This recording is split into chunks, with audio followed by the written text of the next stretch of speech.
In section 6.2, you're going to learn all about another way to solve systems. You learned how to solve it using the point of intersection of these two lines. We're going to go on to yet another method.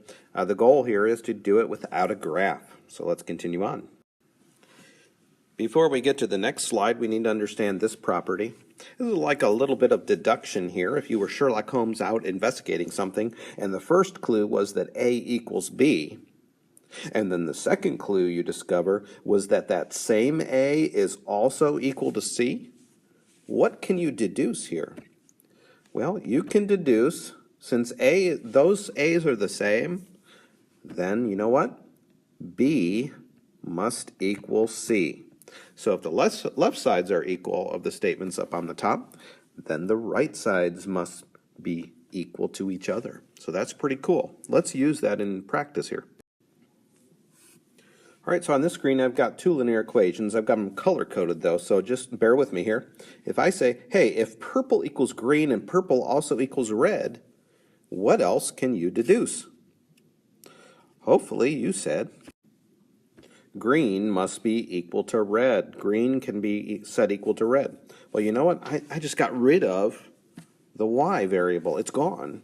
And I've got this statement on my paper. It's called an equation. And I can solve this equation by subtracting 2x, because I have variables on both sides, so I deal with that first. I now have 1x plus 1 equals negative 3, minus 1 on both sides, and I see x is negative 4. Well, what that means is that that goes right here in my answer. Remember, my answer is a point of intersection of two lines. So I'm well on my way here. Now, how do you get the y when you know the x? How do you get the y when you know the x? Well, it's time for you to answer that you plug the negative 4 into this machine. 3 times negative 4 plus 1, 3 times negative 4 plus 1 is going to be negative 12 plus 1, which is negative 11. Negative 4, negative 11 is called the solution to the system, and we did it without a graph this time. We just used a little bit of substitution. It's called an algebra. All right, let's look at some more examples. So in this example here, we have two linear equations also. Notice that the left sides are both the y, so if y equals y, then we know that 3x has to equal x minus 2. So let me write that down. 3x equals x minus 2. We subtract x on both sides. We see 2x equals negative 2, x equals negative 1. Plug that into your answer, and then you can figure out the second half of the answer by taking that negative 1 and plugging it into one of these machines. Negative 1 minus 2 is negative 3. So the answer is negative 1, negative 3. All right, let's move on to something a little bit more tricky. So sit up straight and listen. All right, in this example, I got two purple circles, but notice that this one's not solved for y. So you could choose to solve it for y, or I'm going to show you how to do a substitution. We're going to think about this x minus 4 as being a red box. So we're going to say that this purple is the same as a red box, or think about it, players in like football or something. When you have two players and they both play the same position, maybe they're about equal. So maybe this player is about equal to this player.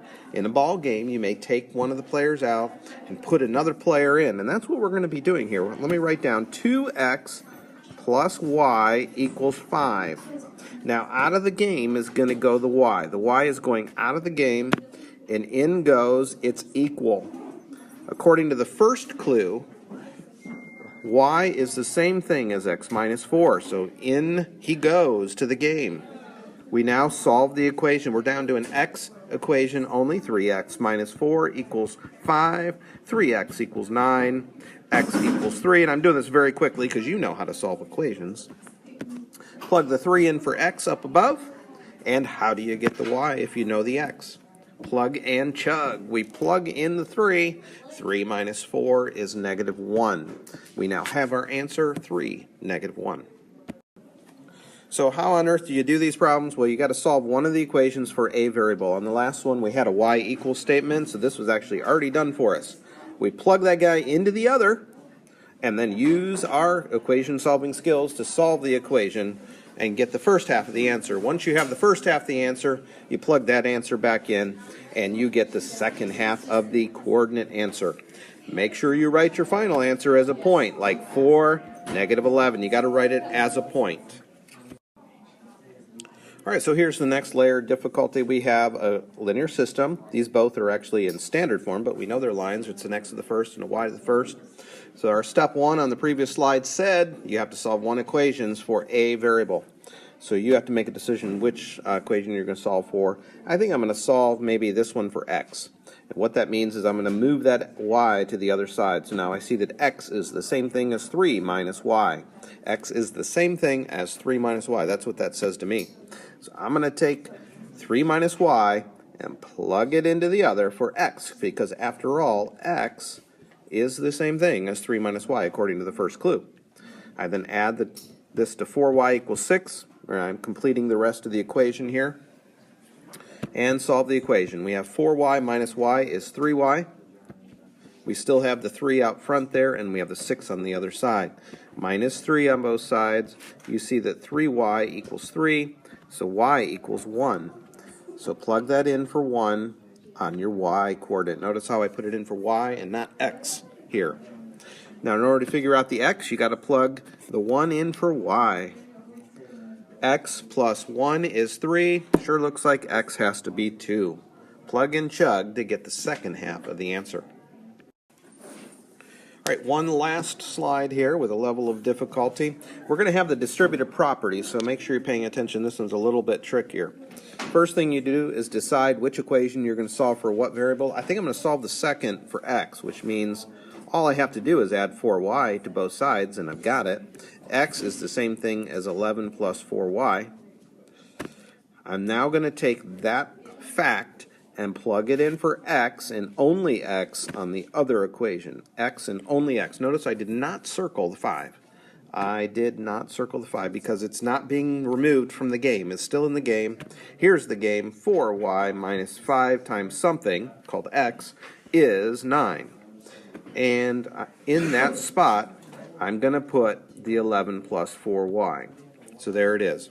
Now, in order to solve this, I have to do the distributive property. So that negative 5 needs multiplied in. So we get negative 55 minus 20y. Kind of big numbers, but it's going to work out. Trust me here. Equals 9. We combine the like terms. We have negative 16y. We then add 55 on both sides. We have equals 64. Y equals negative 4 when you solve that. Again, I went quickly because you know how to solve equations. I don't have to reteach that every time. All right, so y equals negative 4. So what would x be at this point? Well, what you do is you take this y and you plug it in to that machine that you created right here. X is 11 plus 4y, and y is negative 4.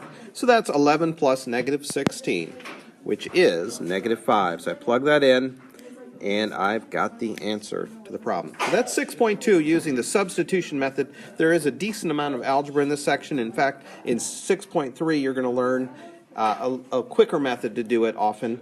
Not always, but often quicker, which is really pretty slick. But for right now, you're going to practice the substitution method, which is also very important.